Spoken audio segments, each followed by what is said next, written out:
But she was like 6 weeks ahead because she was doing really well. I've got 7 o'clock. Actually, we're 40 seconds late. We're going to go ahead and start. This is May 2nd, 2025. We're getting ready for page number 246. We're talking about conscious and consciousness. Today we're looking at human consciousness. This is May 2nd. So Sunday, May the 4th be with you. Oh, Lego has that. At praise band practice last night, it was nonstop. A lot of teens involved in praise band. That's something you can tell where I heard it from. As a kind of a heads up, I'm not going to spend a lot of time on this particular section, only because it's pretty undefinable. A lot of it's a mystery, and there's nothing that I've read that really is able to pin consciousness down in an effective way. In fact, this opening statement we're going to read will pretty well set the tone for the rest of the evening, which, when you look at what they do say about it, it's entirely metaphysical, it's entirely spiritual. And so, which to me just lends even more to the idea that this is part of the God-stamped image that we bear as people made in God's likeness and God's image, that materialists, naturalists, and Darwinians don't have a clue how it ever got there, how they can even know how it works, able to define it. There's nothing really worth reading, as this first opening quote says. And I just read an article, well, it was actually through Breakpoint, talking about it. We should come to that a little bit later on, in which I think a lot of naturalists try to explain consciousness, but they're not really explaining consciousness. They're actually changing the definition in order to try to give explanation, which is cheating. That's not giving an explanation at all. So anyway, let's pray and we'll get started. Father, be with us as we meet, and Father, help us to understand that this is a mystery. It's part of what makes us made in your likeness and your image, and so, Lord, you're a mystery. We're never going to figure you out, and we can't even figure ourselves out. But help us to realize and be in awe and wonder and worship in realizing and thinking about the complexity of who we are, and just this one area alone should cause us to pause and realize that we are fearfully and wonderfully made. God, help us to understand that, and help us to be able to appreciate not only ourselves better, but Father, each and every human being who is made in your likeness and your image. In Jesus' name we pray. Amen. Someone read that first quote on page 246, about 80% of the way through. It begins with consciousness. Consciousness, the having of perception, thoughts, and feelings, awareness. The term is impossible to define except in terms that are unintelligible without a grasp of what consciousness means. Many fall into the trap of confusing consciousness with self-consciousness. To be conscious, it is only necessary to be aware of the external world. Consciousness is a fascinating but elusive phenomenon. It is impossible to specify what it is, what it does, or why it evolved. Nothing worth reading has been written about it. And this is Dictionary of Psychology. Yeah, this is in the International Dictionary of Psychology. Thoughts? I have nothing to say. Well, I should have nothing to say, but I'm going to say something anyway. I find it fascinating that the fact that there's nothing that can be written, intelligible, that can be written about it. Doesn't that in itself say something? And to me, that's the slip showing, or the underwear showing, you know. This is an agency, the agency of psychology, or the discipline of psychology, likes to give material explanation, but they really can't do that. I mean, psychology is itself a metaphysical and a spiritual endeavor, and the more they can see that, I think the more effective they are. I think where psychologists have gotten into big trouble is they've tried to explain everything to material causes. That's just not good psychology. It's just, there's way too many things in our lives that are spiritual in nature that affect us deeply. And if you don't account for those, you're really not dealing with the reality of who that person is. Thought, is that kind of on the same wavelength? Yeah, Yeah. absolutely. See, we're going to say something anyway. Okay, middle of 247, that quote by David Bentley Hart. For consciousness would appear to be everything that, according to the principles of mechanism, matter is not: directed, purposive, essentially rational.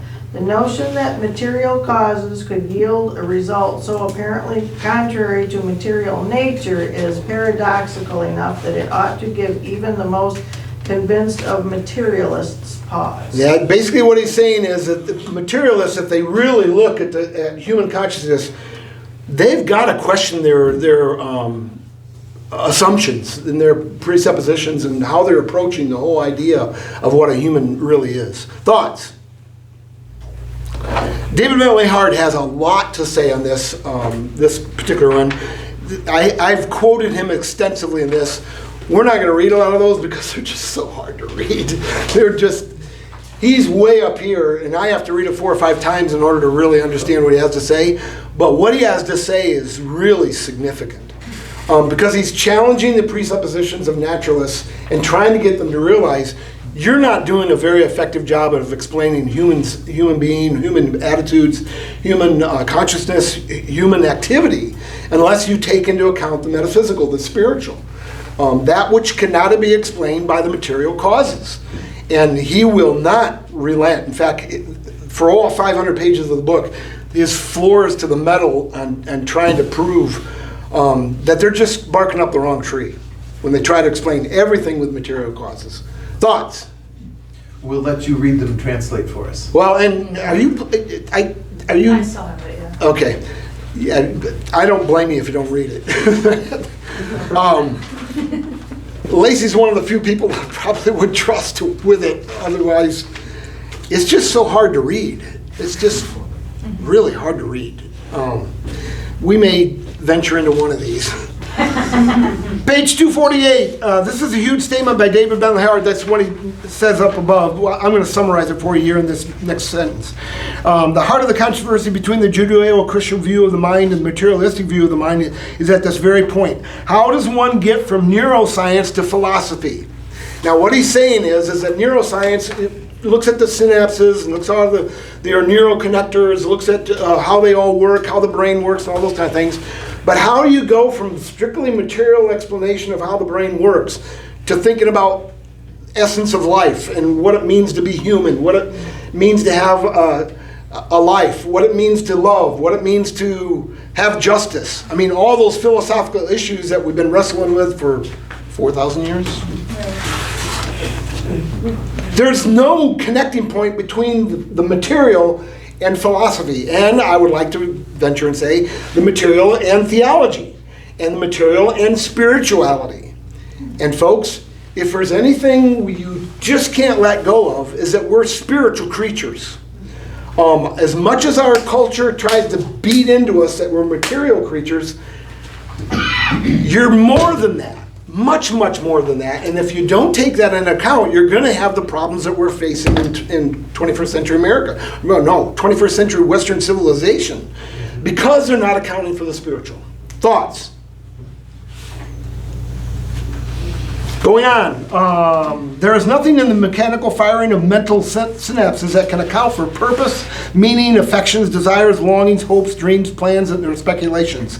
There are some in the field of artificial intelligence who claim that robots will one day be able to think, feel, and speculate. But will a robot's thinking, feeling, and speculating be nothing more than a reflection of the feeling, and speculating of the programmers? Folks, even among the church, there's a huge accepting that AI will be able to take on the spiritual dimension of human beings and actually love and actually dream and actually speculate and all those kind of things. Folks, I don't know how they make that. It's the same thing in the Expelled movie where the guy says, well, you know where life came from. It came from crystals. Oh. How do you make a jump from a crystal to life? They're not even in the same category. They're not even in the same hemisphere. And so for me to make a jump from lots and lots and lots of computing technology and memory, and then that word memory has itself nasty consequences, giving it all sorts of gigabytes or terabytes or mega terabytes of computing power, and allowing it to think and reason and love and speculate, I don't see the connection. And yet there's a lot of really intelligent people and a lot of people in this church that really believe it's going to happen. Thoughts? Yeah, Fred. So with that, do they think that because obviously right now there's going to be some programming or coding that's going to develop whatever. So are they saying that it's going to somehow break free of that? Yes. The transhumanists, people like Ray Kurzweil and actually Elon Musk leans that way a little bit because of his Neuralink that he developed about a year and a half ago or so.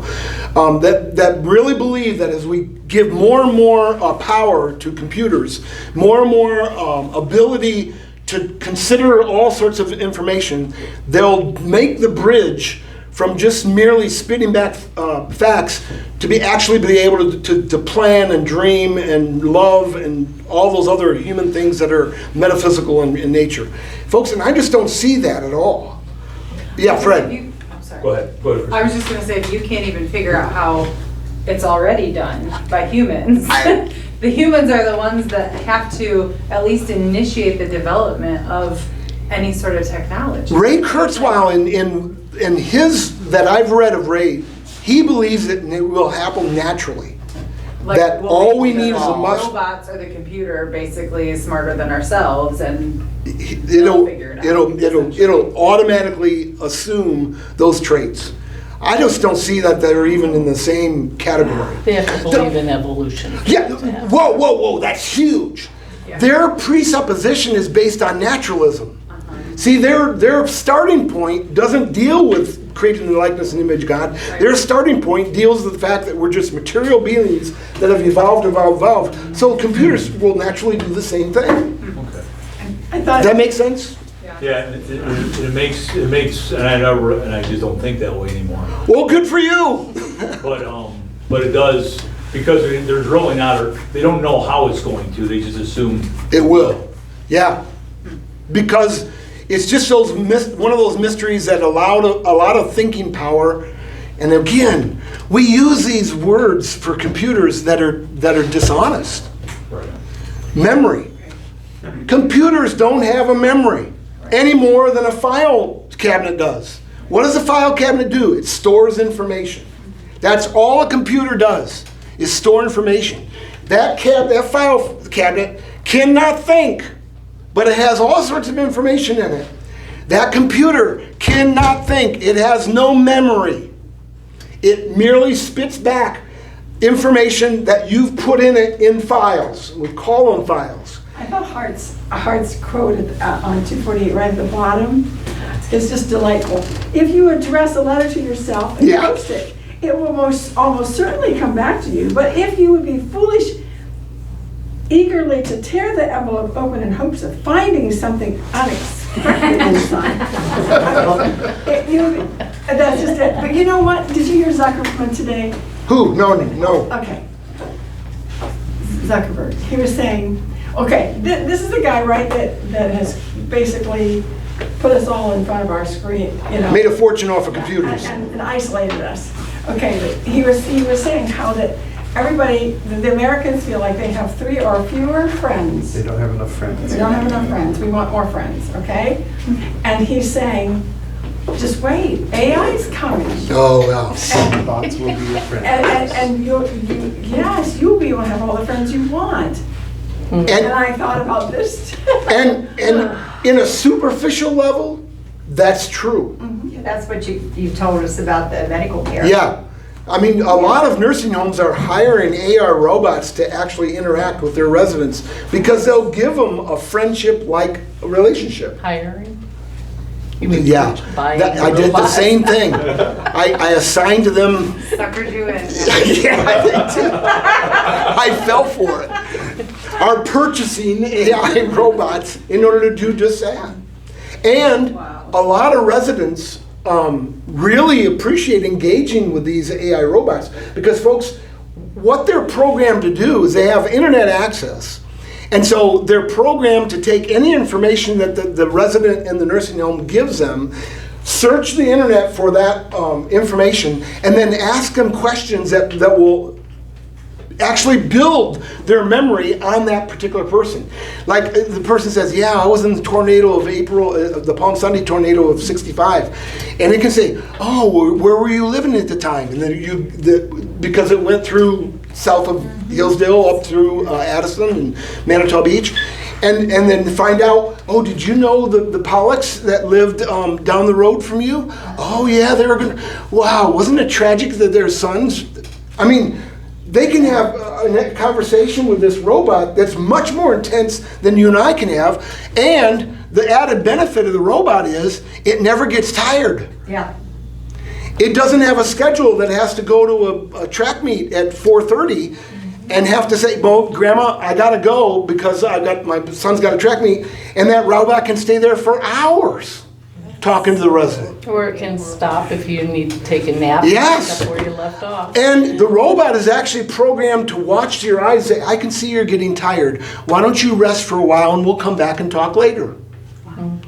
Folks, it's amazing the technology the robots have been given, but it's superficial, it's not meaningful at all. That robot does not have feelings for you. It's just programmed to respond to your every whim. Thoughts? What a great tool of Satan's. That's exactly what I was Because it's giving us exactly what we want. It's all about us then. And it's just. Oh, wow. And then, so you're just feeding into all our sinful desires, Yeah. but with the disguise of it being relational, which is something that we've always attributed And positive Zuckerberg understands the value of that. Yeah. Yeah, I was Fred. gonna say along, you mentioned that what Zuckerberg said. I mean, now you can have, it's a Stepford Wives all over again. You can program. Whoa. You can program the friend exactly what you want that friend to be. Where real friends, you gotta deal with real people that you have real conflicts. And The book that I read that I'm explaining to is 10 years old. This technology was available and being used 10 years ago. It's much more advanced now. In fact, now, not only can you program a Stepford wife friend, you can program a Stepford wife. yeah. And make it perform sexually how you want it to perform. You know something I keep thinking about? When my mom was in her last 6 months, she got more and more spiritual. She she lived for baseball and didn't even care anymore, but she spent time reading her Bible and praying. And how much is that going to take away from spiritual things when you're close to That's dying? what I was gonna say, like, if you can just create whatever friend or companion you want, I doubt you're gonna program them to like tell you the hard things when you need to hear them. Oh, no, it never does that. Yeah, of course not. It is programmed to affirm you. Only favorable Yes. feedback. So it's just gonna distract you right to hell. Yeah. Yeah. Wow. Absolutely. This is an interesting turn in the conversation that I did not anticipate, but it's Well, especially valuable. end of life. Right. I Right. mean, that's right where the enemy would love to get people, Yeah. right? It's just completely, that's just sad and creepy and horrible, in my opinion. Thought! I'm gonna back up a little bit. Sure. One thing goes back when we're talking about how it's going to supposedly evolve. Now, you mentioned the evolution argument. It makes more sense to me because right now, if you follow that, you know that there's just points in that whole process that just don't make sense. Oh, yeah. Yeah. But bottom line is that the thinking is this is the way it is. If we keep throwing billions of dollars at it, we'll eventually figure it out. And so they're kind of accepting that there are things that don't make sense and already in the system. So you come to this point saying, well, how are you going to get from here to consciousness? Well, you know, we can't explain it, but it'll happen. Yeah, So that whole mindset now makes a lot, because part of me, I'm with you, is like, how is this ever gonna be anything more than what you program into it? exactly. But if you believe that there's just these big jumps that just happened Yeah. already, then it's easy to say, okay, well, this happened from here to here. Yeah. And this will happen from here to here. Okay, that's really eye-opening to me with the way that the thinking is. And the thinking is so reined in by their presuppositions that they can't even realize how erroneous their thinking really is. Yeah, in fact, I'm using the word thinking way too many times in different contexts, but it's an expelled movie all over again when the guy says life came from crystals. When I heard that in the theater, I went, this guy's an idiot, and yet he's a leading expert in evolutionary theory. And I thought, how can anybody be so stupid to think that life comes from a crystal? But he did. And that's apparently the going trend of where life spark came from, is from crystals. Somebody was wanting to talk over this way. Well, I was just going to say that the whole robot thing is I was just comparing the creator and the created, and how when Satan wanted to be God, he wanted to be at the top. He is not the creator. He is a created being. And that's basically, we're kind of back to that same thing, aren't we? I think that's what the lure is. Yeah. Right. Yeah. Great point, you guys, about how this is demonic. I had not put that into the equation, but it really has to be figured in. Yeah, it's just another way where Satan is just trying to rob us of our humanity. Wow. And truly isolate you. Well, and not even know it. Right. Not even know. Yeah. Feel like you have a great relationship. Think you're better off. Yes, yes.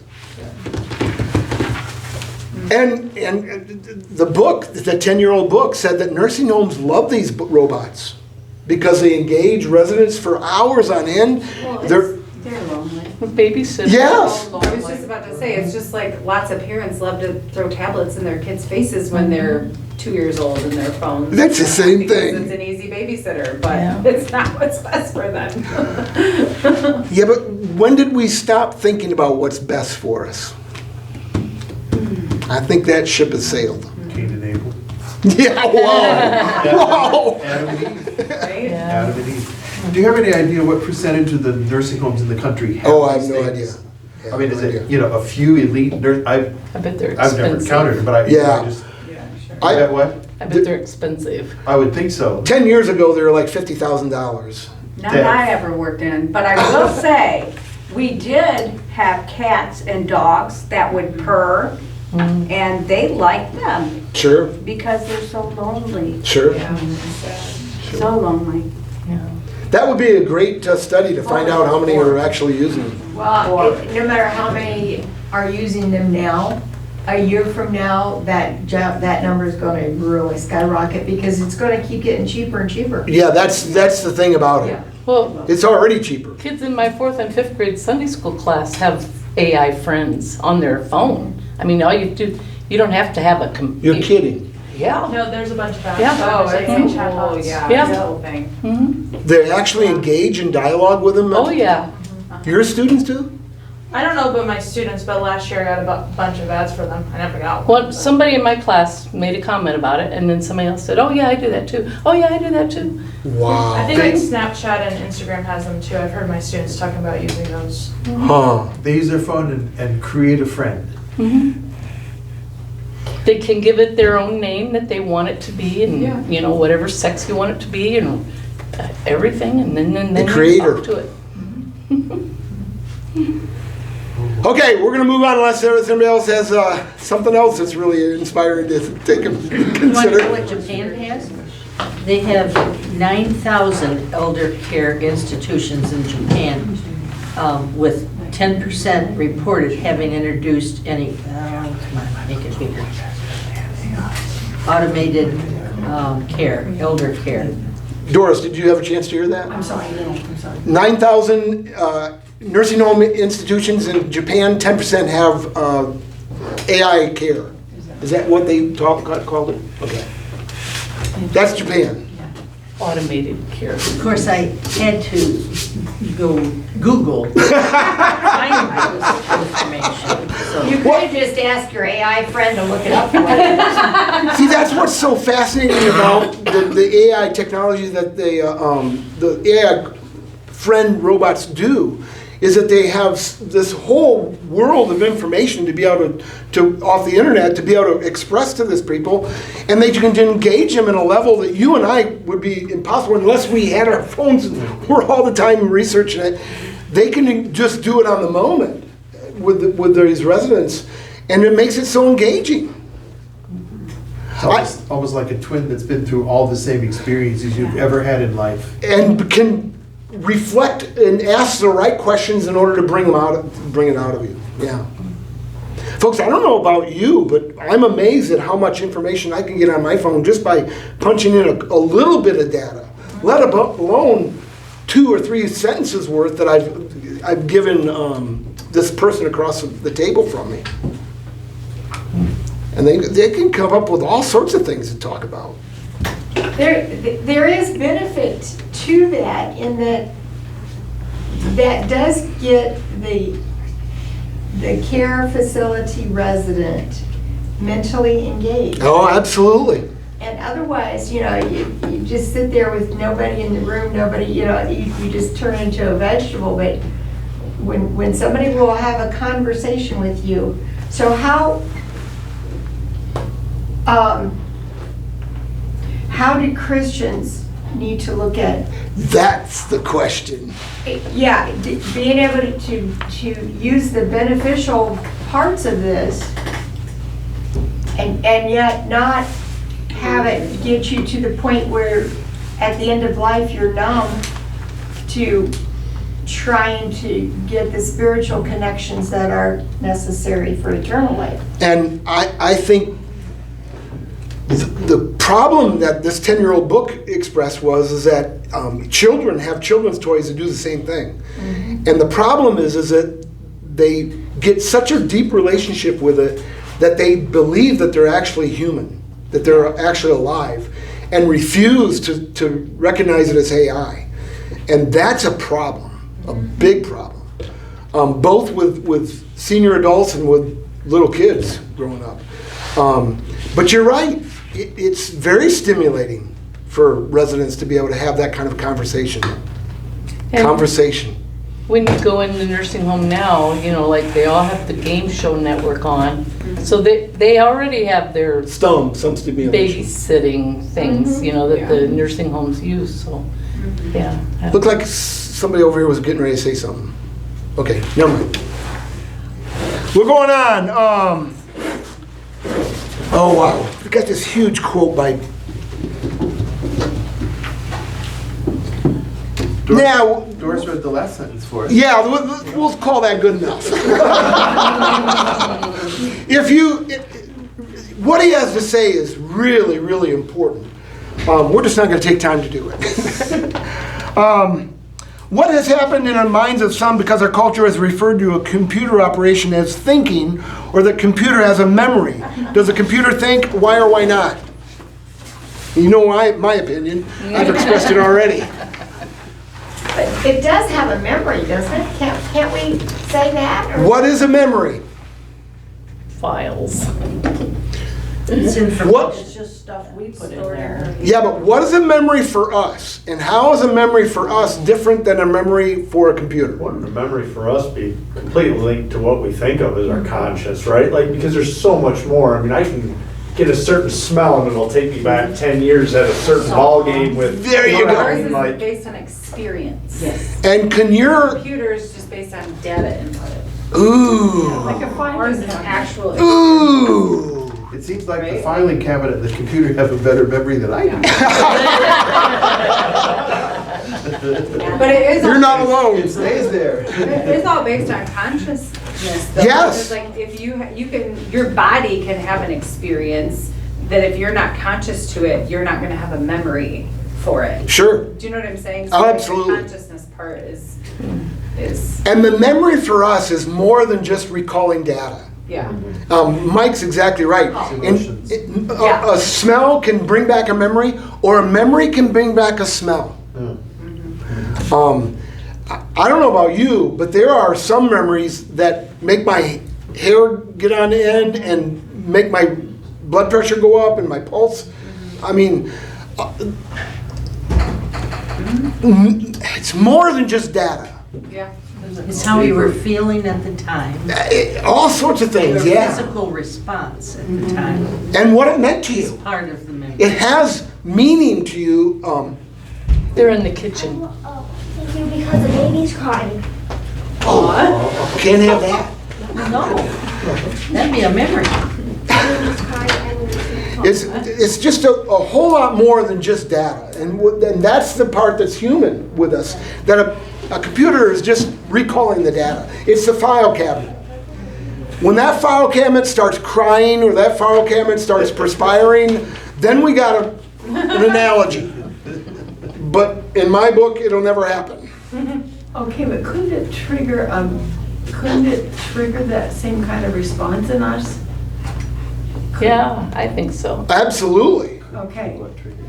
Okay, so like Mike is saying that a smell triggers a certain response. It seems like AI would be able to recreate the smell. Or catch on to what you react to.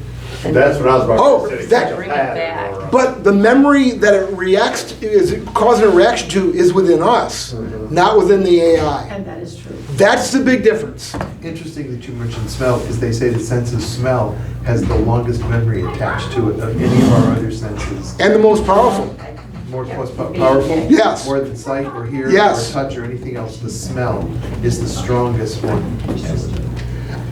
The sense of smell has made me a teetotaler. Poor guy. No, it has. When I was about 12 years old, we used to fill a silo with silage. And silage is corn that's just about ripe. It's just starting to turn. We would grind it up into silage for cattle feed. We filled this 60-foot silo. It's about September 20th or somewhere along there. And the pressure of that silage pressed out corn liquor on the bottom. And in the hot sun of September, it fermented. And a pig got out, drank up that liquor on the bottom, and was stoned out of its mind, laying in the. And so in my mind, that smell, which smells just like beer, exactly like when I can't go to Tiger Stadium and have somebody drinking a beer behind me and not have this image come up because I can smell what he's drinking. And it just is obnoxious to me. And so in my mind, whenever I smell a beer, it's a South Sow. And I don't want anything to do with it. And that's I just... feel like that's gonna be a core memory for me now. When I smell beer, I feel like that's gonna go. It won't be as powerful as mine. It's gonna make me laugh every time. But I think it might be nice though if Kurt could set that Yeah. example up for all the teenagers to experience. And who knows? And that's the wonderful thing about human beings. Who knows how it would respond? Right. To some people, that might be attractive. I can imagine it. They would think it was so funny that when. Yes! Let's party like this pig. Here's something, getting back to the computer though. My frustration when I'm trying to ask something, you have to pick the exact right word or else it's gonna get all this information that you could care less about, you know? And how can I reword this so I can get the information I'm looking for? And you know that's how these computers are gonna, sure. I mean, they're gonna all be that way. But you've all had on your computer, you're talking about some product, and then all of a sudden it shows up. How does it do that? It's spying on. Yes, and it's taking your conversations and showing you, and that's what AI does. It needs more information than just 2 or 3 words, which is what leads us astray. Well, and my biggest issue, to answer the question of like what has happened in Well, thanks for bringing us back, Lacey. it's just, and like, it's always been this case whenever we try to make lives easier, is that we start demeaning what the image of God is supposed to look like. Because like, it's like fighting tooth and nail teaching math now, because all the students equivalent doing math, just putting into a calculator, putting in the internet and just getting the right answer. Wow. I'm like, there's a whole process that like, as humans, you have the gift to figure this out on your own and connect the dots, but because of computers and ChatGPT, it's like, why do I need to waste my time to learn how to do this? And I'm just sitting here like, you are like giving up a great gift you have. And the process is the gift. The process is what allows us to be able to make application in all sorts of different ways than just solving a book problem, okay? And they're also assuming that they're always going to have access to that. It's not more accessible than it used to be. Yeah. When I was in school, Lacey, the debate was whether or not we were allowed to use calculators. Yeah. And they were or adding machines, you know. Or slide rules. You remember, did you ever use slide rules? You didn't? I know. Oh man, I really feel old. You use slide rules. I used them. Yeah.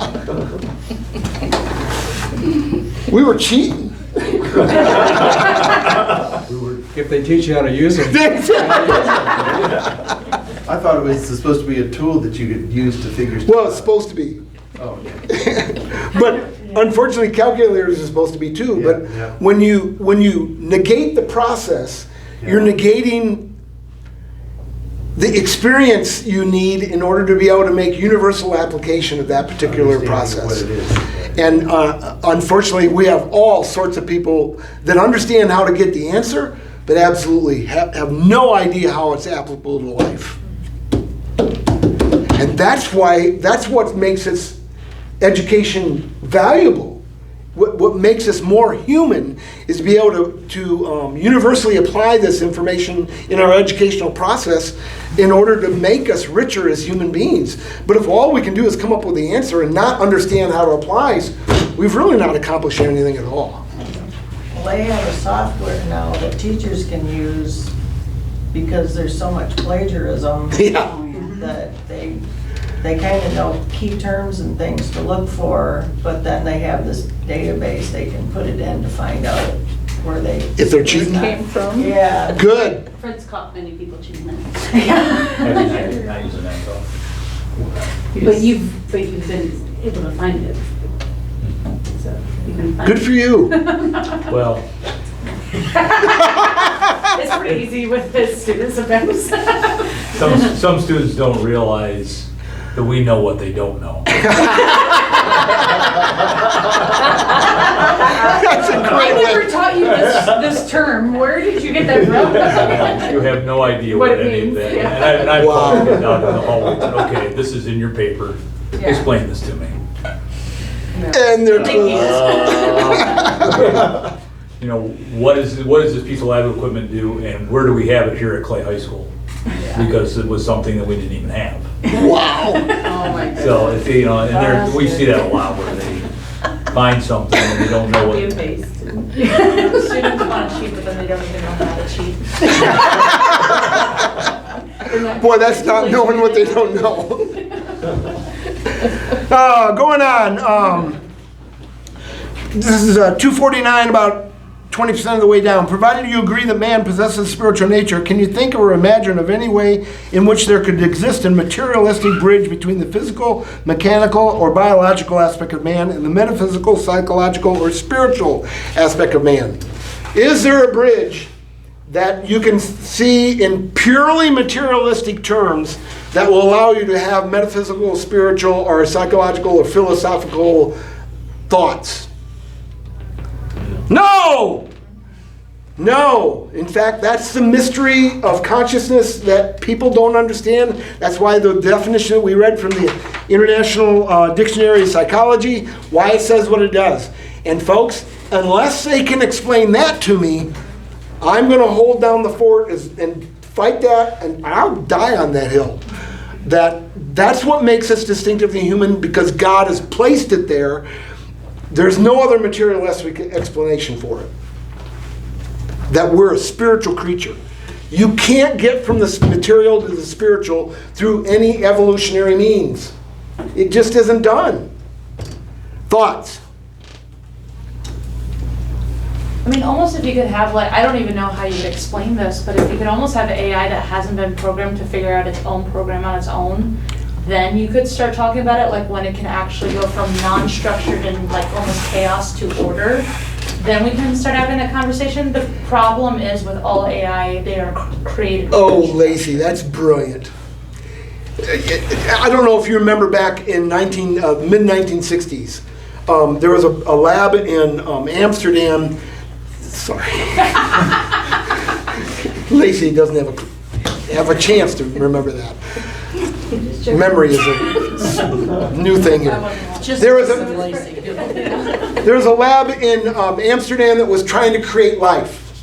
And they were pouring billions of dollars into this research and organizing chemicals and putting electrical charges in it and doing all this tons and tons and tons of work for years and years and years, thousands and thousands of experiments a week, but they never had it. And I'm going, you put all that human effort, all that human technology, all that money into it, and you're saying it's going to happen by chance? They forgot to get a crystal. And what would that even prove? Because in order to come up with life, you have to then say it was intentional. Yes. You know, that's true. And that's basically all that money. That's basically what my point is with Lacey. You put all this money in programming computers to do us. Folks, all you are is lending your ability to think and reason to a machine. It's not got anything on its own. You've given it everything it has it to do. When a machine can come up on its own program, now not just search the internet and come up with more information. That's just doing what it's programmed to do. It's almost like the Star Trek first movie with V'ger that came back looking for its creator. There's a lot of people who think, well, that's what computers are going to do. This still was just doing what it was programmed to do. You probably haven't seen the first Star Trek movie with V'ger. Fascinating movie. And one of the most boring.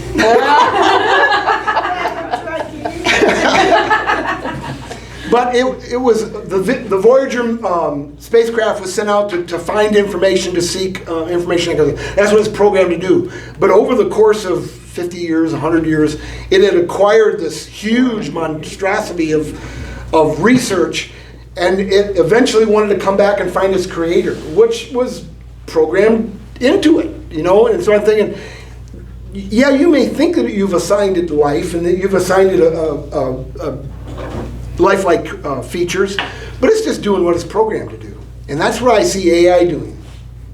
Thoughts? I have a question. I'm totally off subject. That's probably safer. Okay. So it seems as though there's some different definitions of what we're talking about. Conscience. Yes. Conscious. We're conscious of things happening. We're aware. Right. So when we're unconscious. Oh, we're going to get to that. Go ahead. I'll wait. No, that's all right. Because Yeah. we may not get to what you want to get to. Well, and I'll forget about it by then. we're unconscious in the hospital. Right. Oh, we are going to that- get to it. Huh? We are going to get to it. Okay. Is it in here? Yeah, it is. Okay, well, let's wait then. That'll be fun. It's under the breakpoint quote. Oh, Near the end of the chapter, I think. I did read that. What? You're conscious. Where was it?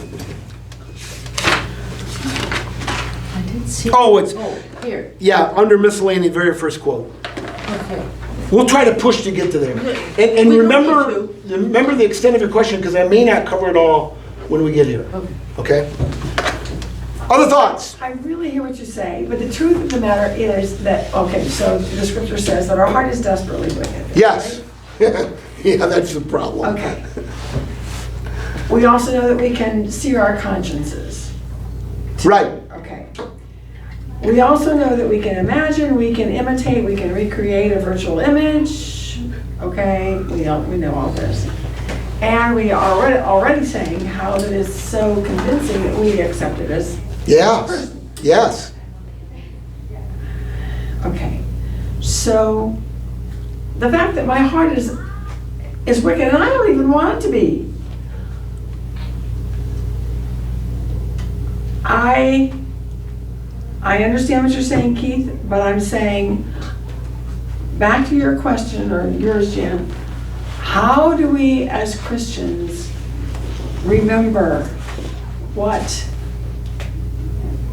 we are, our relationship with our Creator? How, back to where, I think, Lacey, you asked the question, or made the comment, didn't you? Something about, or what we need to look at is what? Can you pull that back? I don't remember if it was my first or second comment, like the fact that we lose to what the image of God is, or we believe that. Yeah, and how we are the same, and how whatever it is that we are looking toward affects that. Mm-hmm. Okay. When it's so deceptive. Yes. You know, and thinking again about, you know, just watching Zuckerberg saying this. Yes. You know? Don't worry about not having enough friends, folks. AI will take care of it. And I'm saying, but how many of us rely on our screens? I mean, maybe we aren't in front of it all the time, but we still kind of would be lost. Well, we would miss it if we didn't have it. And I think that's the fact, that's the reality that the devil has really, really snowballed us, that if we don't take time to consider what we're engaged in, and if we don't take time to consider what it is we're relating to, we can easily get sucked into that and forget what it means to have a human relationship. And to have a real spiritual, kindred spirit. AI can camouflage and make it appear to be a kindred spirit, but it's not. At the fundamental basic definition of what kindred spirit means, it's incapable of doing that. But it can send out everything that looks like it, but it's really not there. Fake it very well. Yes, yes. And what is one of the descriptions of Satan but the deceiver? There you go. Absolutely. And I think he's gotten to be a master of it with AI. But you're right. We live in a world in which I use AI all the time with research and all those kind of things. But I need to always keep in my frontal lobe what it is I'm relating to. And I use that word relate with quotations because the minute it becomes a heart affection, the minute it becomes something spiritual in nature that I have affections for and loyalties towards, I'm in big trouble. I've crossed the line at that point. That makes sense? Yeah. But again, it takes a certain amount of awareness to realize that you've crossed the line. Absolutely. And that's where I think Satan is a genius, in that he's done it in such a way that we don't even consider the awareness. When in reality, we need to be ever vigilant to know what it is we're engaged with. And I think it's huge that the church doesn't lose its responsibility of having true fellowship among the body of believers. Whoa, So Lacey. we can actually have an idea of what we are craving for in relationship, rather than just using a cheap imitation of AI to fill that. Or a cheap imitation of relationships. Well, let's look at the technology that we have right now up to this point. 'Cause I know AI is just starting, but like the iPhones, the whole 9 yards, like we may have gained a lot in material or advances materially, but we've lost so much in the metaphysical, the Right. friendships, the knowing how to talk to one another, knowing how to read somebody. Oh, boy, like, boy. You know, feelings, emotions. I mean, I remember the youth kids, you could like, they wouldn't make eye contact. Like, it was like eye contact we've lost. Wow. And I just was listening just the other day about how our population is actually dropping. Right. And they're saying a lot of these kids, or people that are even married don't have sex with their own wives because of what the phones have done, but now kids won't, you know what I mean? Like going into marriage, they don't even care to actually find another. So what is AI gonna like? Wow. Like to me, it's just kind of, the whole thing is bizarre and creepy because we've lost just so much of the personal, that the stuff that a lot of the metaphysical qualities that we have in. And I really, It's all started and we've only been able to buy it hook, line, and sinker as a culture because we started abandoning the Imago Dei. You know what I mean? Like the image of God in us and what that actually means. Like we started letting go of that. We started pushing that out of everything, and that is what has allowed that ship to sail. and you can make the argument since Darwin that's been taking place. Yeah. And it's really gained traction since the 40s, 1940s. But man, the COVID just really shot it up because when they were forcing us to be isolated, to stay home, you could not, that what was it, 15 days to. Yeah. So much for that. Spread. And so nobody could be closer than 6 feet from anybody else. And you couldn't even be out and, you know. There was a lot of talk from those that pushed that to start with, saying, we'll never be able to be back in church again. Mm-hmm. We'll never be able to eat in a restaurant again. We'll never be able to physically be close to other people again.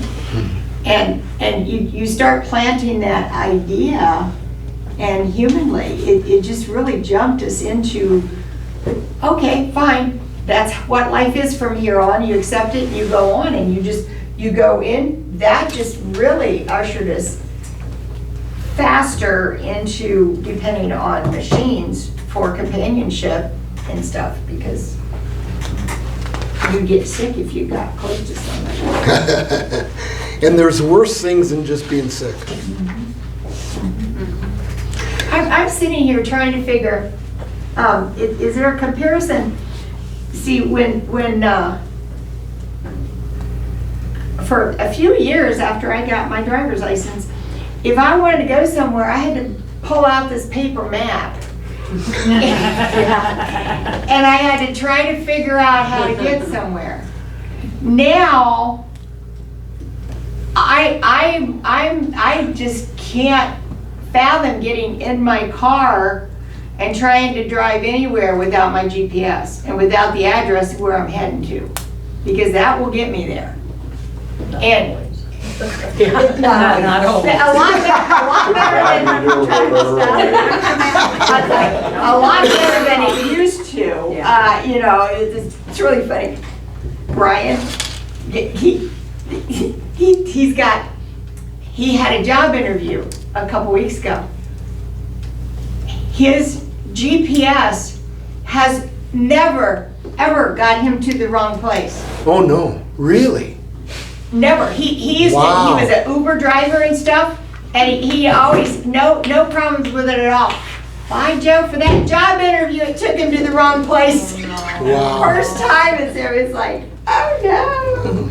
So I know they don't always get you to the right place, but they do a lot more than trying to find them. But I just wonder how that idea of our dependence now on GPS versus digging out a map, that's got to be parallel to many of our other dependence on our phone. Sure. Well, it's like the math thing. Like, if you don't know how the GPS is working, then if your phone dies, if your phone breaks, you drop it in a toilet, whatever, and you're like, then you are screwed. That's right. Yeah. Like, I'm grateful, like Mikey, for instance, he's driving across the country, he knows how to read a map. Thank God. Because I mean, he Yeah. may or may not have GPS, but he knows how to read a map. If you because put in your not- GPS, San Diego, and you go by Toledo, it ought to be a alert to you, Yeah. you're not headed the right way.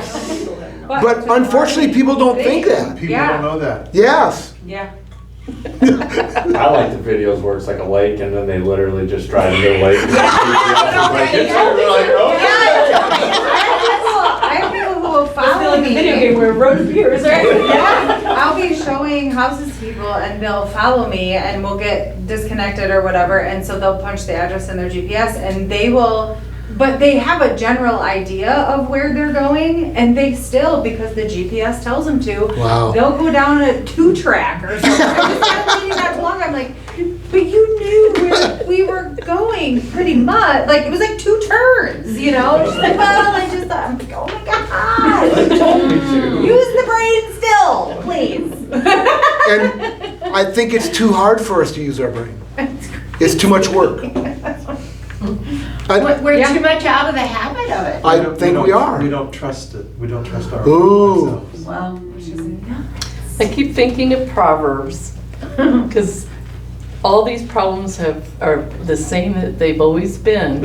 And you know, Proverbs talks about like the boy who's seduced by the woman and totally turned his back on God, but then it says wisdom is screaming in the streets. Yeah. Listen to me, listen to me.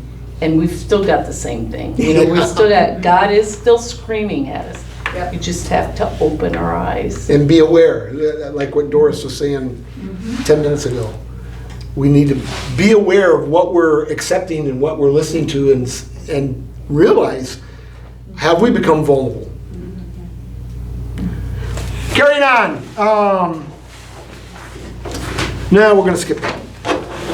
Someone read the quote in the middle of, actually 60% of the way, 250. Reinhard Niebuhr. Human capacity for self-transcendence is also the basis of human freedom and thereby of the uniqueness of the individual.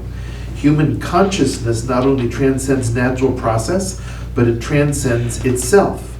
It thereby gains the possibility of those endless variations and elaborations of human capacities which characterize human existence. Every impulse of nature in man can be modified, extended, repressed, and combined with other impulses in countless variations. In consequence, no human individual is like another, no matter how similar their heredity and environment. To a certain degree, man is free to reject one environment for another. If he dislikes the spiritual environment of the 20th century, he may consciously choose to live by the patterns of the 13th century. If he finds his physical environment uncongenial, he has the capacity to modify it. Huge statement. Thoughts? Basically, he's saying that human ingenuity, human creativity, human interests, passions, desires, loves, just opens up Pandora's box of variety.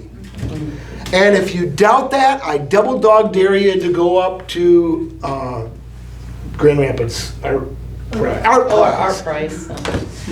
Gene and I used to go up here every year. Unfortunately, they don't do it anymore. And I don't think they even do it anymore. Unbelievable the creativity some humans have of doing things. And listen, AI can create, but only what is programmed to create. Humans can create that which is outside the box. AI has to remain in the box. It's not capable of thinking outside the box because the box is all it has. Thoughts? That's huge. And I double dog dare you to go to one of those. Didn't we, baby? Just see things. Wow, how did anybody even think of this? You said Grand Rapids? Yeah, it used to be. I think they still They still do. Do they do it? Somebody that goes every year. Wow, it's awesome. Last time I went, they had a sheet that someone did in their front yard. It was, or in their, apartment is what they said in their floor. They had no furniture because they were doing this, and they did Noah's Ark, and it was so detailed, and it was with a big, huge white sheet and just a Sharpie. And like the detail and everything, it was just, you just sat there and stared at it going, you did what? like I couldn't even wrap my brain around it. So it was just really cool. There's some really neat stuff. Well, go ahead. I was just gonna say, how do they, like, just going back to what we were talking about with, like, making these jumps from. Yes, yes. material to all of a sudden, like, how could they possibly, like, if you just believe that that's gonna naturally happen, how could they account for the breadth and the range of, like, intelligence and personality and, like, innate talents that people have, and, like, you know, the same set of circumstances and environment creates two completely different people because they're wired differently. Yes. But they're wired differently in their souls. Right. Like, I mean, how could they possibly account for that? That's what David Bentley Hart says all through all 500 pages. There's just no way. Yeah, I mean, that yeah. he would agree with it 100%. That fact alone should scream the metaphysical, the spiritual, the God-like image that's stamped in us, and yet materialists will hang on to the end. It's crazy. Yeah.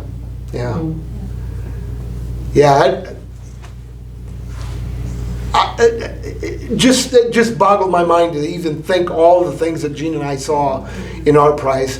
And I kept asking myself, how does anybody even think of this? Right. And that's where AI doesn't have that capability. Right. It can't cross beyond that which it's programmed to do. Now, it can be programmed to research and programmed to bring more information in, but it's always limited to other events. It's not able to make something completely different, completely new. That's beyond its capability. Well, it doesn't have, like, how could you account also for, like, you know, like, they say that, like, you know, your frame of mind and the way you speak to yourself and, like, those kinds of things. Like, I just think about people who are, like, battling cancer, for instance, or they say, like, your mindset is so important in the fight because it manifests itself physically. Oh, absolutely. You know? So, like, how could you deny that there's a connection there? I mean, it's just wild. Another great point. Carrying on, we're in Miscellany 251. We're finally getting to this quote that Sharon brought up 20 minutes ago. Someone read that quote from Breakpoint, John Stonestreet, about 3 paragraphs long. Scientism masquerading as a science is everywhere. Take a recent Washington Post article entitled 5 Myths About Consciousness. One myth was that science will never understand consciousness. The author, after calling this idea pernicious, assured readers that the argument that difficult science problems are unsolvable has a very poor track record. After all, an entire profession, anesthesiology, is devoted to safely turning consciousness off and on again. See what he did there? He defined consciousness as essentially being awake, as opposed to what it usually means, the awareness of our own existence, thoughts, environment, and apartness from others. Drugging someone until they fall asleep doesn't bring you any closer to understanding consciousness than putting a person in a coma by hitting them with a blunt object. But claims to scientific omniscience require this kind of reductionism. Does that speak to your question, Sharon? Or did you have something beyond that? So, we can be unconscious. We absolutely. Can be not aware of anything. Sure. Did this mention sleep? Well, it would be in the same category if, in fact, your sleep was of the deep kind that you were completely dead to the world. And that's a great way to describe unconscious sleep. Okay. So, anyhow, unconsciousness is right along in the same category as consciousness. I mean, it's just the opposite of it. Well, sure, not being aware. The other thing that I thought was interesting is the self-conscious. Being self-conscious is a different thing than just being conscious. It's a subset of self. Right. If you want to have an example of the horrendous offensiveness of not being self-aware and not being aware of how you come across to other people, just watch Big Bang Theory and Sheldon Cooper. Genius, brilliant mind, but totally dead to the world as far as how he relates to anybody else. Is it constantly offending other people because he's not aware of how he is coming across to other people. He lacks social skills. He lacks the metaphysical aspect, which is actually really interesting in regard to him. He lacks a spiritual dimension to his whole existence. Even though he's a genius, he's not really human. In fact, he takes pride in the fact that he's more closely associated to a robot than to a human. You mean Which is the fine. role that he plays, or is Yes. it like that? Oh, No, it's not a role like that that. Okay. The character. I'm like, okay. Yeah, the character. I've only seen that a couple, I haven't ever watched the whole thing, but I've listened to it when Oh, we it's- had it downstairs. and Every like- episode, I'm spitting mad at Sheldon Cooper. But you keep going back for more. I do. It's just a living example of people that are totally unaware of life outside of themselves, and how to be truly human is to be intimately aware with everything outside of you. I think that's what made Jesus so effective. He knew how he was coming across to everybody. I mean, he knows when people are ticked at him. He knows what people are thinking. He knows how to relate. He sees a need without a need ever being expressed.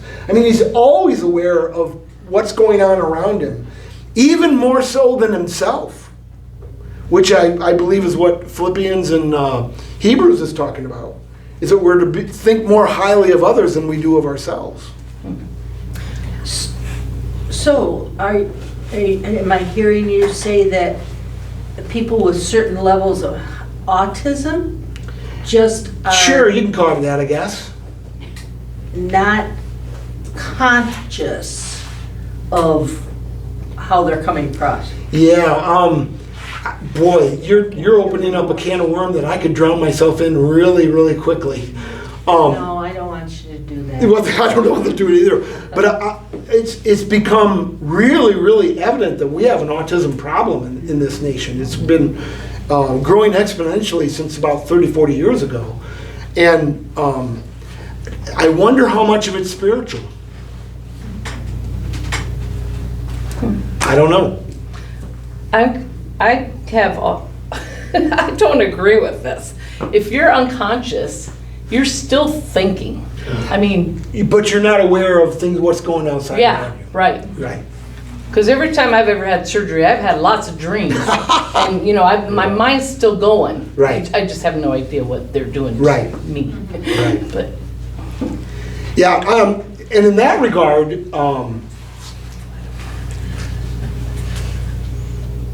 there's a distinction between the levels of consciousness. Yeah, when you're having a dream, you're obviously conscious because you're processing information, you're aware of certain things. But to really be conscious in the human sense, like Jesus is asking us to be, is to be aware of others around you and to be... So through science, we can get rid of consciousness. Through a baseball bat, you can get rid of consciousness. Or anesthetics. Yeah, we can get rid of it in a certain form, right? Like Gene said, I've never been where Gene has been. Put under? Never. And so I don't understand that, but when she has awareness of dreams or those kind of things, her mind's still engaged and working, okay? A baseball bat, I'm not so sure what's going on there. I keep thinking about people that have had near-death experiences too. That, you know, like they meet Satan or meet God, or, you know, that it's this It's really interesting. There's a consciousness that is entirely spiritual. Yeah. And then there's a consciousness that's tied to the brain.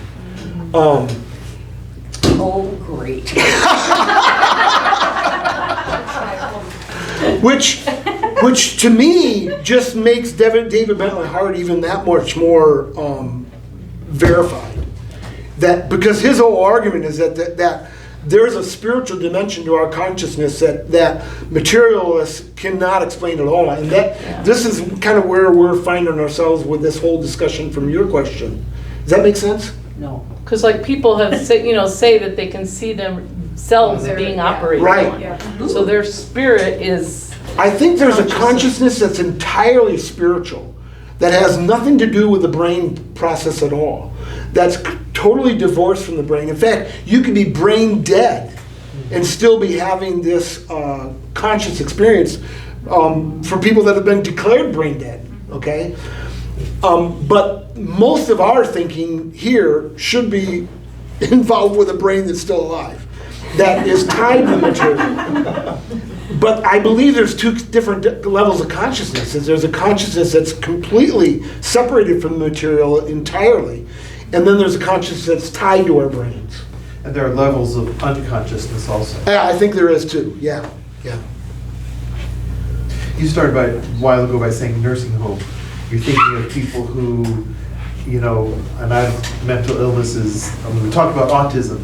Mental illness is a much bigger topic, but when you said people in nursing homes that maybe aren't conscious or self-aware, or that seem to have, what were you thinking?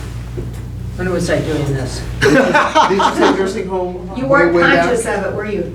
I thought you started by saying something about nursing homes. Autism or. Well, Earlier than that, way back. way back? Way back when Yeah. Keith said we're going to get to it later. Oh, it was just being aware of being unconscious in the hospital when you're, or or hit side the head and you're unconscious, versus the conscious that we're talking about through this chapter. Yeah, and both of them apply. Okay, but I think they're different sources. Okay. One is completely spiritual, and one is tied to our brain. Our brain. Yeah. And that when you're unconscious, that's tied to the brain. Yeah. Because And they folks, kind of put you to sleep for a little bit. it's that tied to the brain part that we don't have any explanation at all. At least with the consciousness that's entirely spiritual, when we're even brain dead, at least we can assign the spiritual dimension to that and understand that better. But how it ties together with synapses firing. Well, science evidently, what scientists give you medicine so that they can put you under or keep you somewhere where doctors can speak to you, but you don't really know what's going on. Yeah, and that different level of physical consciousness. And that's what Stone Street is arguing in Breakpoint, is that just because you're able to put somebody under doesn't mean you understand how it works. Right.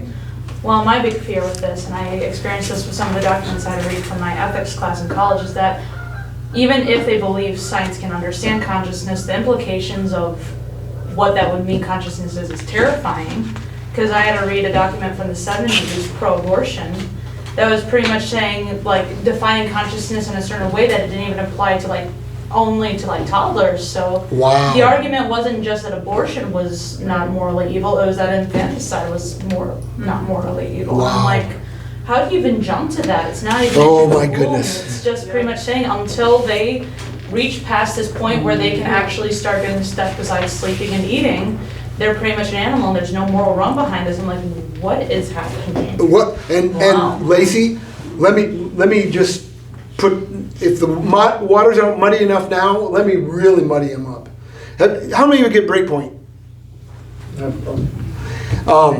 2 days ago, there was a scientific organization that was warning churches and philosophers that they need to be prepared to think about the ethical implications of taking body parts off of humans that don't have a soul. That their neuron in their minds have been genetically disengaged so that it's just a body. And that they can see where they're going to be able to create bodies with no mind. Solely for the purpose of harvesting parts so that you can get a new hand or a new heart or a new liver or a new kidney. And they're warning people, this is coming down the pike soon. You need to have an ethical decision of whether or not that humanoid, they're calling them, is really, we need to respect it, or can we harvest as many parts off of that body as we want to? These are created beings that have no mind. That have no mind. They feel no pain. They consider them alive? They are alive. They're a living organism, just not thinking. Well, No, everything no, we've wait a been minute. talking about, that's gonna be humankind, period. with- Oh,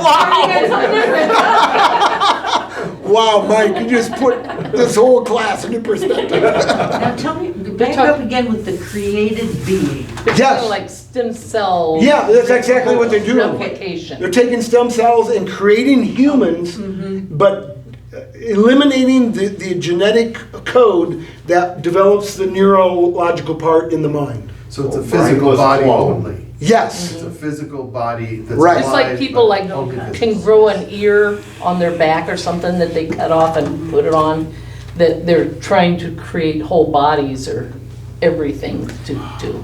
Yeah. Now, listen, I just taking Lacey's point and making it even muddier. These are the kind of things we're going to have to wrestle with, and this class, I believe, is absolutely crucial as a foundation to even begin to make a decision on those kind of things. Because if you don't know what it means to be human, you have no business making a decision on whether or not that's a human being to take body parts off of or not. And so, and folks, I'm still wrestling with that whole question because I'm not. Go ahead. Well, can you say that created being is not in the image of God because it doesn't have consciousness? Well, that's exactly the point a lot of people are making. Yeah. What our discussion at home was though, how do we know it doesn't have That's an consciousness? issue. Yes. Just because they assure us of that, are we sure that they are not lying to us? That's a good point. Yeah. My issue is how can you tell that there's a soul, there could be a soul in there and we would never know. Yeah. If Yeah. you just cut the system from it to relate to reality, it could be a living being. But I don't know. How can it be a living being if it's created out of stuff? It's I mean, it's still created from like another human though. Yeah, it's created from, it would have to be created from human materials. So Right. you could make Yeah. that argument for not being able to do IVF or, anything like that. It was as we go along in the that same road. line as IVF. Yep. Yeah, well, where is your soul anyhow? So we can't cut it out.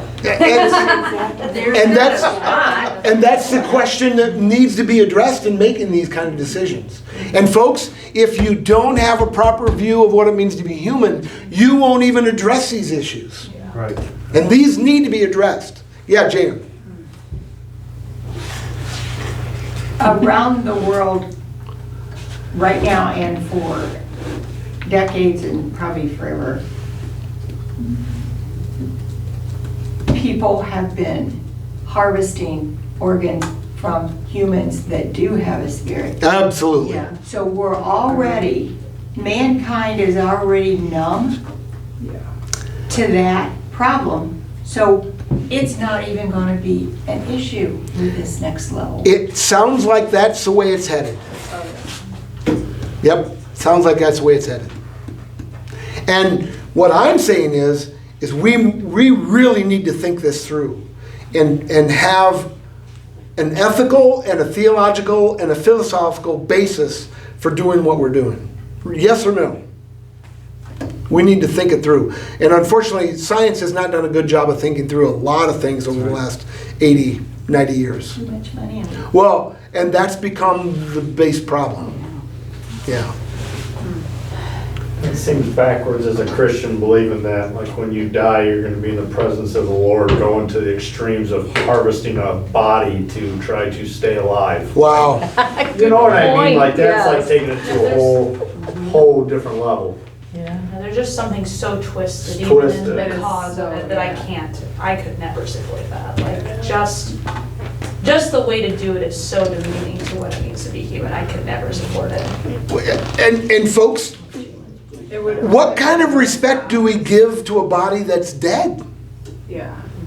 I mean, in our culture, we've have such a high view of the body, even after it's died, that we go to great lengths to honor it through a funeral process, a burial process. Even if it's a cremation, we do it with special consideration and special legal processes we observe, because we have such a high regard for that body, even though it's lifeless. So what are we saying in regard to a body that... Never mind. I just... You just roll it out to the side of the road to be picked up? Sounds like... Well, and unfortunately in California, they're promoting that. You can become compost and make... I'm serious. There are cities that are allowing you to become compost so that you can give to the next generation. I'm gonna have nightmares People say the future's like Terminator. You can it's way weirder. Watch those scary movies. I can't And all of this discussion is a lack of understanding what it means to be human. It's just crazy. Well, I'm still trying to get over when they made this sheep that was not. No! Dolly? Yeah, or horses that aren't really horses. Talk to your husband. Race horses that aren't really a horse. Real quickly, I want to read on 252, and we're going to finish chapter 12 so we can start with 13 next week. Middle of 252, this is a quote by Francis Crick. The constitution of an aesthetically aware robot would be a vast step beyond image recognition and faces huge obstacles, not the least of which is no way has any idea of what conscious awareness is, although there are many grandiose but meaningless statements made about this, like that of Francis Crick. You, your joys, your sorrows, your memories, your ambitions, your sense of personal identity and free will are in fact no more than the behavior of a vast assembly of nerve cells and their associated molecules. The logical incoherence of this is obvious. If it were so, how would we even begin to know it? Who's Francis Crick? Very famous person. Is that a false name for somebody? No. It's a real name. In fact, yeah, Francis Crick is. DNA. Yeah, he's the one that invented and promoted DNA back in the 50s. This is what he's saying. What is he saying here?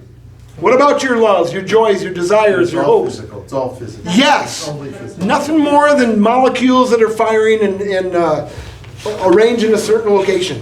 What does that do to love? Makes it obsolete. Yeah. It makes it physical. Yes, becomes really irrelevant. It's nothing more than neurons firing. Right. Folks, I don't know about you, but this drives me. That's what I'll have more nightmares than human compost. Is that when we no longer regard our passions for one another, our loyalties towards one another, our love for one another, our willing to sacrifice for one another as nothing more than molecules firing or neurons firing in our brain. That just robs us of everything that we're human. It just takes free will and dumps it down the drain. And folks, that's what makes us distinctively us, is our choices we make. And if our choices are nothing more than a collection of molecules that happen to be arranged a certain way, that just robs us of everything. But unfortunately, that's the way a lot of humanity sees itself. Thoughts? We need to shut down because everybody's brains are shutting down. Doris's isn't bad. Okay. I'm not sure that I know how to say this. All right, so we were talking about that we are spiritual beings. Yes. Okay, so those of us around the table, we all agree we are spiritual beings. And we believe that there is a distinction between metaphysical and physical. There better be. We all agree with that. And that to compare the two is like comparing not even two different fruits, but fruits and animals. Or, yeah, anyway. Electricity and rocks. Okay, whatever. And we just think that's a tremendous jump. Yes. Okay. But what about when we say, no, wait a minute here. You're saying that God, who is spiritual, becomes physical? That's a pretty big jump. It is. One that only God could perform. Okay. But what I'm saying is, if I don't believe in God, and I don't believe everything Sure. that's been said tonight, Sure. then I can come back to you and Sure. say, all right, explain this one. I can't. But then you go back to them and say, but explain all of this about humanity, because, you know what I mean, that's when you have to wrestle with both things. But they think they do, because they think they're trying to reduce everything. But they're to lying to physical. themselves. They can't possibly. Do they love their mother? Do you want in, Lacey? I was just gonna say, the main reason the gospel was rejected amongst the Greeks was because of just that verse, the word became flesh. Like, that's always been offensive. Like, and that is something we don't accept by reason, we accept by faith. Yeah. We accept by the fact that God was willing to humble himself to that point. It's an indication of how much God really loves us, that Christ would leave his home in glory and come down and be spit upon and have nails driven in his hands and a crown of thorns and rejected by his own people. Why would he do that? Well, he loves us that much. I feel like everybody, and I feel like everyone believes in God. It's whether they're going to accept him or not. I was reading John just the other day, and the passage after John 3:16, it comes down to those who are in Christ are justified. Those who don't believe, they're already condemned. Well, then it goes on a little farther and it says, the light has come into the dark, and there's really no room in that passage. It don't seem like it's like you accept Christ because you know you're sinful, or you run from Christ because you love your sin. And it seems. Ooh, that's a great way of putting it. And it doesn't really get.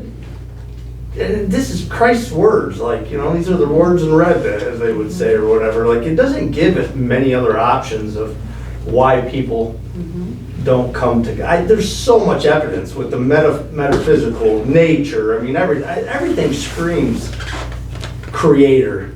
But I really believe it. Well, back to Proverbs, what Gene said. Yeah, everything's screaming it. I just think when it comes down to it, you'll find an excuse to hold on to what you love, right? And Yeah, Romans, that's what it's going to. Yep. so, Doris, did you want back in? No, I don't think so. Okay, listen, in regard to the incarnation, the greatest minds on the planet have wrestled with this issue for the last 2,000 years. And if they can't give explanation, I don't feel guilty for not having an explanation.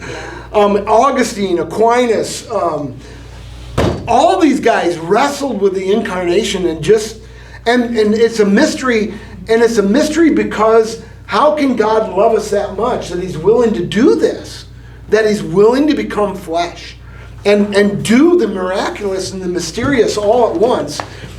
But that's just how great God's love is. It's way beyond human comprehension. What is the song? It's from Hosea. The obnoxious love, or reckless. Reckless love. Reckless. It seems like God went crazy. You can't become flesh, you're spirit. There he is. But didn't you argue that when fertilization, all of a sudden it becomes spirit? Sure! It's as good an explanation as any. Yeah, because at conception we believe that's when life begins. Sure. And I would think somewhere consciousness is in there because we consider it alive. And Absolutely. Real. I think Mary's encounter with Elizabeth gives us plenty of evidence of that. Yeah. Oh, we need to quit because I said we were going to. Start on 254, chapter 13. Thank you so much for discussion. I really appreciate the insights. That'll definitely show up in version 2.0, which I'm preparing for summer of 2026. Do you believe when we die, like the spiritual part and the physical actually melt from two things to one? Because when we talk about this, I just keep picturing like Christ walking, and he's got his body, but he seems to walk through walls. with this, you know what I mean? And it's like, it looks like at that point, somehow those two that have always been together are married into one, you know what I mean? Like, there seems as to good be of something explanation as really any. cool going on there, and I'm like, I don't really know what to make of it. This is pretty sweet. What'd you say? Augustine wrote a lot of that in his. Oh, really? Really? There's like almost an entire book of like, because like the whole confusion of being like the flesh and the body, because it's like, okay, like the flesh is clearly evil in scripture, but also we have a body and that's not necessarily evil. And then like, it's based on, I think, 1 Corinthians when he says like the spiritual body, it's like more understanding the body being completely like submitted to the spirit and that it only transforms in a way like Christ, and it was just weird. Hey, I'm glad. Somebody else had something weird like that. I'm like, I don't know what I'm saying, but I do. I just can't explain it. You know Christ had a body, he walked through a wall, and it was like, all right, that's kind of. You know what I discovered in philosophy class? Is there all these things I thought about going up and down hoeing in the fields for years and driving tractor? These guys have been thinking about it for 2,000 years. Hey, I'm in elite company here. Welcome to the crowd. Oh. I think I've seen the spirit